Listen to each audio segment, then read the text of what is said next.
আমি তো খালাম্মারে কমু তোরে ঝাড়ু দিয়ে আর কয়টা বাড়ি দিক। আচ্ছা আমি কেন তোমার বোঝাবার পারি না একটা কথা কত, আমি কি ইচ্ছে করে এটি কাজ কাম কিছু করি না ক? ব্যবসা পাতির লস টস খাসি এটা তো তোকেও মানা লাগবে তাই না? তুই মানবো না তাহলে কেমনে কি কমু ক? শোন, তোকে একদিন বিয়ে করবো, সংসার করবো, আমরা তো মেলা সুখে রাখবো, তোকে একবার রাজধানী বানায় ফেলবো, বুঝেছ? আচ্ছা এই যে সকাল সকাল যে ফুলগুলো নিয়ে বার হচ্ছু, এটি কি আমার ভালো লাগে ক? এটি মানে মনে হয় যে কলজের মধ্যে ফাইটে বাটে শেষ হয়ে যাচ্ছে আমার, এটি মানের পারিনি আমি। ফোন সেন্টু তোর এই গালগপ পুরো মেলা দিন ধরে শুনতাছি, প্রেম তো আর আজকে থেকে করতেছি না তোর লাগে, আর এই গালগপ্প মজা লাগে না। তুই কোনো কাম কাজ জীবনেও করতে পারবি না। হন খালাম্মা ডাইল আনতে পাঠাইছে দোকানে, ডাইল লয়ে তাড়াতাড়ি, নাইলে কিন্তু আয়া আরো কয়টা ঝাড়ু দিয়ে বাড়ি দিবে। যা।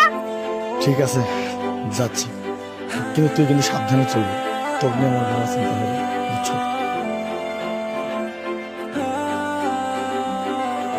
ও লাইলি হন না, একটু কথা আছে তোর। আর কত তুই এই সেন্টার মধ্যে কি পাইছস? এই ছেলেটা ডাইল আনতে পারে না, একবেলা ভাত খেলে আরেক বেলা ভাত খাইতে পারে না, অয় খয়রাতি ওর পুরো ফ্যামিলি খয়রাতি, তুই ওর পিছে পড়ে রইছ।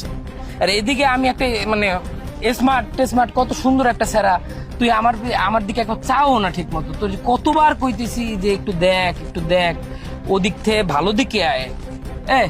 তুই কও না কেন? আর কিরম আমি তো ওইটাই কই, ভাইয়ের মতো একটা স্মার্ট ফিটেস্ট একটা ছেলে আপনারে পছন্দ করে, এটা তো আপনার সাজ্জানোর কপাল। ভাইয়ের লগে যদি আপনি প্রীতিটা করেন, বিবাহটা করেন, তাহলে তো ফুল বেতন লাগবো না, আপনার তো রাজরানীর মতো করে রাখবো, বুঝলেন না? কে সারাদিন লিপস্টিক ঘষবেন, মেকআপ করবেন, আর ভাইয়ের সামনে যে এমন একটু